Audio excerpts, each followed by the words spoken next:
दोस्तों आज की इस वीडियो में मैं आपको the psychology of money book से 8 बिग आइडियाज बताने वाला हूं। तो बिना किसी डीले के हम डायरेक्ट काम की बात पर आएंगे। और पहला बिग आइडिया है यू डोंट नो एवरीथिंग। हम हमारे एक्सपीरियंसेस के बेस पर कोई भी राय बनाते हैं। थोड़े से एक्सपीरियंस पर कई लोग ये मानने लग जाते हैं कि उन्हें इस दुनिया के बारे में सब कुछ पता है, लेकिन वो ये बात भूल जाते हैं कि दुनिया में 800 करोड़ लोग हैं और हर इंसान की अपनी अपनी अलग राय है और हर कोई अपनी दुनिया में सही भी है। एक चीज जो किसी को बिल्कुल सही लग रही हो वो हो सकता है कि किसी और को पागलपन लगे। The psychology of money book में ऑथर मॉर्गन हाउसेल कहते हैं कि पैसों के लेकर आपका एक्सपीरियंस दुनिया में जो कुछ भी हुआ है उसका 0.0000001% हो सकता है, लेकिन 80% एक्सपीरियंस आपका वो होता है जो आप सोचते हो कि दुनिया कैसे चलती है। यानी आसान शब्दों में कहें कि हम ज़्यादातर वही बातें मानते रहते हैं जो हमारे बिलीफ में बैठी हुई है। जैसे अगर किसी के अंकल को 20 साल पहले स्टॉक मार्केट में नुकसान हो गया था तो हम ये मान के बैठ जाते हैं कि स्टॉक मार्केट में सिर्फ नुकसान ही होता है। जैसे अगर किसी के मामा को रियल एस्टेट में नुकसान हो गया तो हम ये मान कर बैठ जाते हैं कि रियल एस्टेट में तो नुकसान ही होता है। किसी के भाई का बिजनेस डूब गया तो हम ये मान के बैठ जाते हैं कि बिजनेस तो बिल्कुल नहीं करना है। एक और एग्जांपल देता हूँ। 1970 में पैदा हुए लोगों ने इंडेक्स फंड का बूम देखा होगा। उन्हें इंडेक्स फंड सबसे अट्रैक्टिव इन्वेस्टमेंट लगेगा, जबकि 90s में पैदा होने वाले लोगों को क्रिप्टो करेंसी अट्रैक्ट कर सकती है। तो कहने का मतलब यह है कि आपको खुद को लिमिट नहीं करना चाहिए। आपको सिर्फ अपने एक्सपीरियंसेस के बेस पर फाइनेंशियल डिसीजन नहीं लेने चाहिए, बल्कि आपको फाइनेंशियल किताबें पढ़नी चाहिए, वीडियोस देखनी चाहिए, सेमिनार्स अटेंड करने चाहिए, जहां से भी आप दूसरों के एक्सपीरियंसेस से सीख सकते हो, जहां से भी आपको और इन्फॉर्मेशन मिल सकती है। आपको पूरी कोशिश करनी चाहिए वो इन्फॉर्मेशन लेने के लिए, और फिर आपको अपने फाइनेंशियल डिसीजन इस इन्फॉर्मेशन और एक्सपीरियंसेस के बेस पर लेने चाहिए, इमोशन के बेस पर नहीं। Second big idea, nothing is as good और as bad as it seems. ये दुनिया इतनी ज्यादा कॉम्प्लिकेटेड है कि हमारा दिमाग भी इसे पूरी तरह से समझ नहीं सकता, और अक्सर हमारे एक्शंस के रिजल्ट्स हमारे हाथ में नहीं होते। हमारा रिजल्ट्स पर कोई कंट्रोल नहीं होता। जैसे कि मान लो कि कोई एंटरप्रेन्योर है, उसने एक बहुत अच्छा प्रोडक्ट बना लिया है। अब उसे लग रहा है कि टाइमिंग भी सही है और कंज्यूमर सेंटिमेंट भी उसके फेवर में, लेकिन कोई डिजास्टर आ जाता है और सारा मार्केट डिस्टर्ब हो जाता है और उस एंटरप्रेन्योर का प्लान बेकार हो जाता है, जैसे कि 2020 में कोविड के दौरान हुआ था।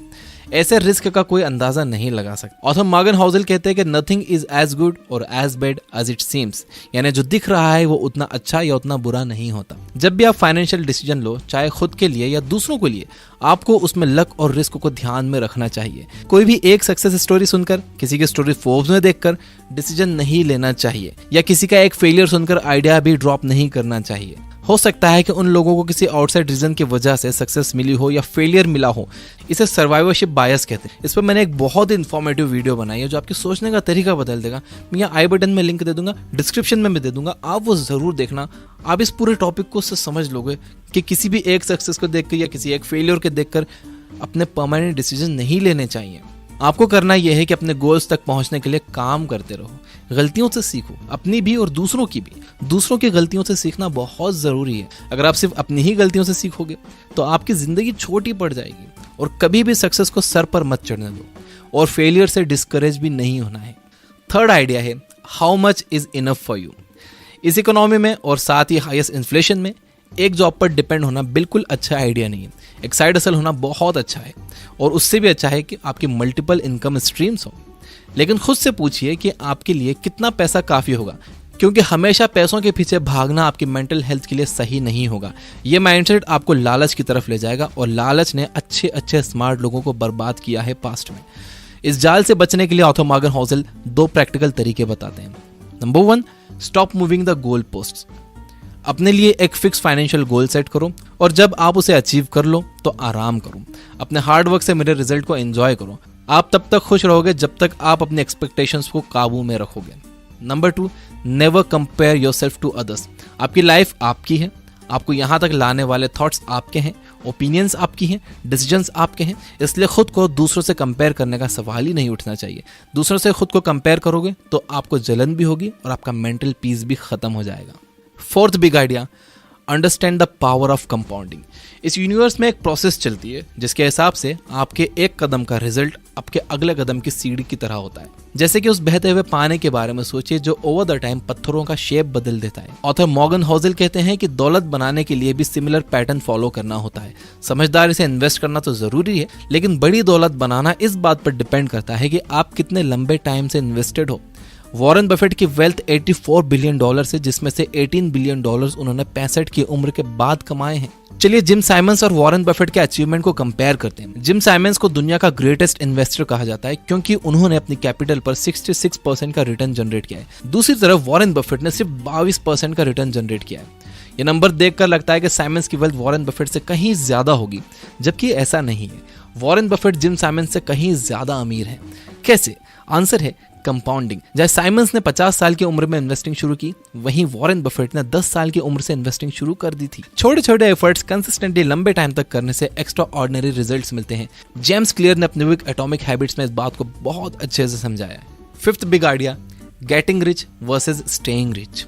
इंटरनेट और सोशल मीडिया के बढ़ने से एक साइड हसल शुरू करना ज्यादा मुश्किल नहीं रहा है। आप स्टॉक्स में इन्वेस्ट कर सकते हो, क्रिप्टो में इन्वेस्ट कर सकते हो, क्विक प्रॉफिट्स बना सकते हो। ठीक ठाक कैपिटल, नॉलेज और रिस्क लेने की हिम्मत से आप अमीर तो हो सकते हो, लेकिन अमीर बने रहना ये मुश्किल पार्ट है। आप किसी भी बड़े शहर में चले जाओ, रोड्स पर आपको अट्रैक्टिव एड्स दिख जाएंगे, बल्कि आपके फोन में ही pre approved credit card, low cost loan, loyalty points, gift coupon जैसी कस्टमर्स को ललचाने वाली चीजें आपको मिल जाएंगी। देखो आज के टाइम में अगर कमाना आसान हुआ है तो खर्च करना उससे कहीं ज्यादा आसान हो गया है। ऑथर कहते हैं कि अपनी दौलत बचाने का तरीका है आप बहुत सोच समझकर खर्च करो। आपको ये मानकर कभी नहीं चलना चाहिए कि कल जो आपको सक्सेस मिली थी वो आने वाले कल में भी मिलेगी। ज्यादा सेटिस्फाइड नहीं होना है। आपको अपना हर फाइनेंशियल डिसीजन उसी सोच समझ के साथ लेना है, उतनी ही रिसर्च करके लेना है जितना आपने पहला फाइनेंशियल डिसीजन लेते टाइम सोचा था। अगर आप ये वीडियो देख रहे हो तो मैं ये मान सकता हूँ कि आप भी मेरी तरह एक आम इंसान हो जो पूरी कोशिश कर रहा है बेटर फाइनेंशियल डिसीजन लेने की। इस दुनिया का इकोनॉमिक सेटअप कुछ इस तरह का है कि हमारे जैसे आम लोगों के हाथ में ये नहीं होता कि हमारे पैसों के साथ क्या होगा। इन्फ्लेशन जैसे माइक्रो इकोनॉमिक फैक्टर्स डिसाइड करते हैं कि हमारे पैसे की वैल्यू क्या होगी, लेकिन एक चीज जो हम लोग कंट्रोल कर सकते हैं वो है खर्चा। पैसे बचाना एक कला है और पैसा बचता है किफायतशारी से। और यहाँ कंफ्यूज नहीं होना है, किफायतशारी और कंजूसी में बहुत फर्क है। अगर मैं आसान शब्दों में इन दोनों के बीच का फर्क बताऊं तो वो ये है, किफायतशारी का मतलब है पैसा वेस्ट करने की इच्छा का ना होना, और कंजूसी का मतलब है कि सिरे से पैसा खर्च करने की ही इच्छा ना होना। अब इसके लिए आपको अपने नीड्स और वांट्स में फर्क समझना बहुत जरूरी है। एक नीड वो है जो जिंदगी जीने के लिए जरूरी है, जो आपके काम के लिए जरूरी है, और वांट वो है कि किसी भी चीज से आप अट्रैक्ट हो रहे हो कि यार ये चाहिए ही मुझे, ये चीज कितनी कूल है, जबकि आपको पता है कि आपको उस चीज की जरूरत नहीं है। तो नीड और वांट में अगर आप फर्क करना सीख गए तो कोई भी चीज खरीदने से पहले आपने अगर उसे नीड और वांट के तराजू पर तोल लिया तो आप पैसे बचा लोगे। Big idea number 6, law of large numbers.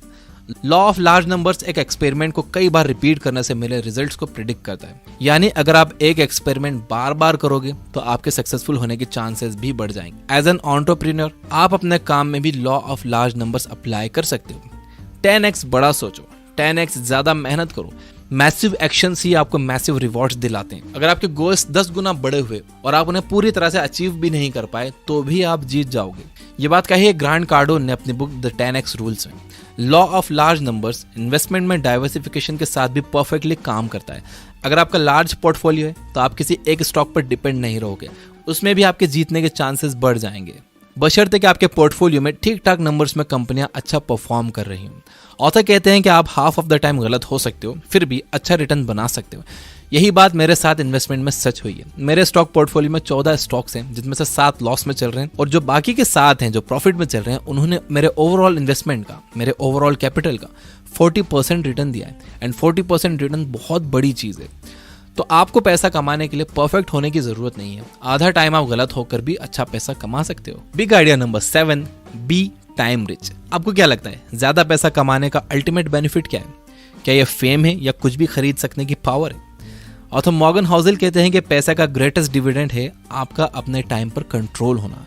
कई स्टडीज ने यह बात साबित की है कि जो लोग खुद को खुश मानते हैं उनके पास टाइम की फ्रीडम होती है। वो लोग अपनी मर्जी से कहीं भी आ जा सकते हैं, कोई भी काम कर सकते हैं। वो किसी एक चीज से बंधे हुए नहीं होते कि यहाँ रोज 8 घंटे देना ही है।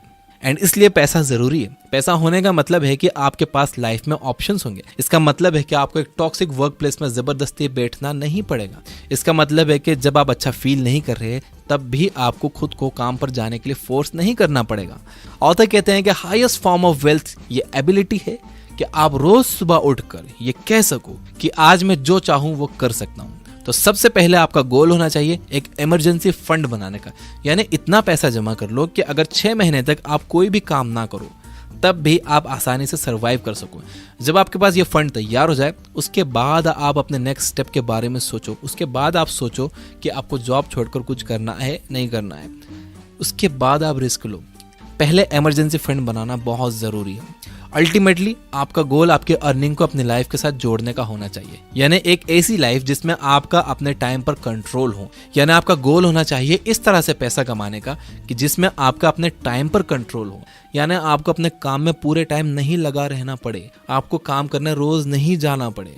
याद रखिए कि सिर्फ बेशुमार पैसा कमाना काफ़ी नहीं है, आपके पास उसके रिटर्न्स एंजॉय करने के लिए टाइम भी होना चाहिए। बिग आइडिया नंबर 8, ये आइडिया मैंने अपने पर्सनल चैनल पर भी थोड़े दिन पहले बताया था। Luxury is normal. आपने सड़क पर कई बार कोई शानदार स्पोर्ट्स कार देखी होगी। अब जरा आप ये याद करने की कोशिश करो कि उस कार को जो इंसान चला रहा था क्या वो आपको याद है। 99% चांसेस है कि आपको बस अपना एक्साइटमेंट याद होगा कि आप उस कार को देखकर कितने एक्साइटेड हुए थे, लेकिन उस कार को कौन चला रहा था ये आपको बिल्कुल याद नहीं होगा। Luxury items definitely eye catching होते हैं और यही उनका पर्पस भी होता है।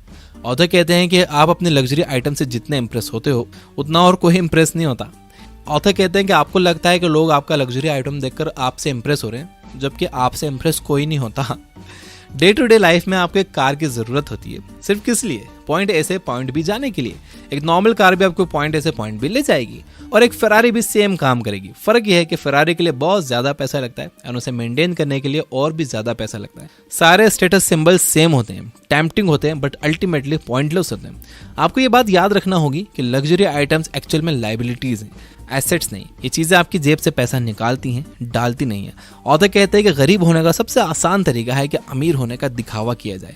अब इसका मतलब ये बिल्कुल नहीं है कि आपको लग्जरी कार्स बिल्कुल ही नहीं खरीदने चाहिए। रैपर जेजी ने एक बड़ी अच्छी बात कही है कि अगर आप किसी चीज को 2 बार नहीं खरीद सकते तो इसका मतलब यह है कि आप उसे अफोर्ड नहीं कर सकते। एक और रूल है the 30 day rule. I don't know ये किसने बनाया। इसके हिसाब से अगर किसी चीज को खरीदने के लिए आपका दिल ललचाए तो आपको 30 दिन रुक जाना चाहिए। 30 दिन के बाद भी आपको अगर उसकी जरूरत महसूस हो कि यार बिना उसके काम नहीं चलेगा, तो वो चीज आपको ले लेनी चाहिए। और ये जितने भी लग्जरी आइटम्स हैं इसको आपने अपनी पैसिव इनकम से लेना चाहिए। आपको अपनी एक्टिव इनकम लगाना चाहिए काम पर, यानी कि आप उन पैसों से आपको और पैसा बनाना चाहिए और जो पैसा उससे बन रहा है आपको उनसे अपने ये खिलौने खरीदने चाहिए। आपको कभी भी अपनी एक्टिव इनकम इन चीज़ों में नहीं लगाना चाहिए और आपको हमेशा ये चीज़ें अपने बिजनेस अकाउंट से खरीदनी चाहिए ताकि आपको इस पर डेप्रिसिएशन मिले। आपका टैक्स बचता है इससे। इन चीज़ों से अमीर अपना टैक्स बचाते हैं। आपको लगता है कि वो दिखावा कर रहे हैं जबकि वो अपना टैक्स बचाते हैं। तो ये थे 8 big ideas from the book the psychology of money. अगर मैं इसे रिपीट करूं तो नंबर 1 है यू डोंट नो एवरीथिंग। आप ये मानकर मत चलो कि आप सब कुछ जानते हो, आप बस वही जानते हो जो आपके बिलीफ में बैठा हुआ है। इसलिए ज़्यादा से ज़्यादा लोगों से सीखो और उनके एक्सपीरियंसेस और अपने एक्सपीरियंसेस, उनकी गलती और अपनी गलती, ये सब ध्यान में रखकर फिर अपने फाइनेंशियल डिसीजन लो। नंबर 2 है nothing is as good as bad as it seems. यानी जो जितना अच्छा दिखता है, जितना बुरा दिखता है वो वैसा होता नहीं है। किसी की एक सक्सेस स्टोरी सुनकर या किसी का फेलियर सुनकर वो काम करने मत लग जाओ या वो आइडिया ड्रॉप मत कर दो। सर्वाइवरशिप बायस को समझो, लिंक डिस्क्रिप्शन में है उस वीडियो का। नंबर 3 है how much is enough for you. देखो ये डिसाइड कर लो कि आपके लिए कितना काफ़ी है। अगर आप बिना गोल बनाए पैसों के पीछे भागे ही जाओगे तो आपके मन में बहुत लालच आ जाएगा। कहते हैं ना लालच की माँ गला कटाती है। नंबर 4 है understand the power of compounding. Compounding के पावर को समझो। देखो ज़्यादा रिटर्न बनाने से ज़्यादा ज़रूरी ये है कि आप कितने लंबे टाइम तक इन्वेस्टेड हो। तो जितनी जल्दी हो सके आपको अपनी इन्वेस्टिंग जर्नी शुरू कर देनी चाहिए। भले ही 500 रुपये से एक SIP आप शुरू कर दो किसी भी एक अच्छे म्यूचुअल फंड में देखभाल के। नंबर 5 था getting rich versus staying rich. बड़ा अच्छा पॉइंट है। अमीर बनना तो ठीक है आप बन गए, लेकिन अमीर बने रहना ये बड़ा मुश्किल पार्ट है। कुछ लोगों की इतनी इनकम नहीं होती लेकिन वो लोन पर ये फ्लैशी चीज़ें, लग्जरी चीज़ें खरीद कर समझते हैं कि वो अमीर हैं, जबकि वो अमीर होने का दिखावा करते हैं और यही गरीब होने का सबसे आसान तरीका। तो getting rich versus staying rich में आप फ़र्क समझिए। नंबर 6 था लॉ ऑफ लार्ज नंबर्स।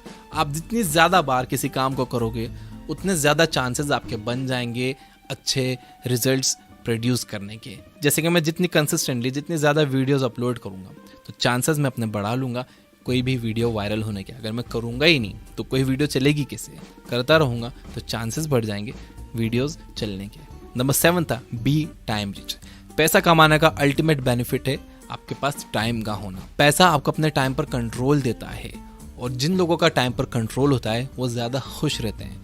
तो देखिए इनडायरेक्टली बल्कि डायरेक्टली पैसा एक खुशी दे रहा है। जब आपके पास ये कंट्रोल होगा कि आपको कौन से दिन क्या करना है, किस टाइम क्या करना है, कहाँ जाना है, जब आप बंधे हुए नहीं होगे कि यार मुझे बस 9 से 5 यहाँ जाना ही है, मैं और कहीं जा नहीं सकता। जैसे मैं बंधा हुआ था कुछ सालों पहले तक, मैं कहीं आ जा नहीं सकता था, लेकिन जब पैसा आया तो मेरे टाइम पर कंट्रोल मुझे मिला और अब मैं अपनी मर्जी से कहीं भी आ जा सकता हूँ, पहले से ज़्यादा खुश रहता हूँ। और नंबर 8 था लग्जरी इज़ नॉर्मल।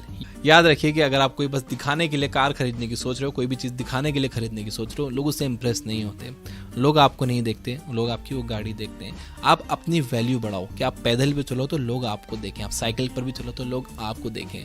आपकी वैल्यू उस कार की वैल्यू से ज़्यादा होनी चाहिए भाई। अपनी वैल्यू बढ़ाओ, बाकी ये सब चीज़ें नॉर्मल है, ये सब आ जाएंगी। ये सब टैक्स बचाने की चीज़ें, आपको लगता है कि दिखावे की चीज़ें, ये टैक्स बचाने की चीज़ें हैं।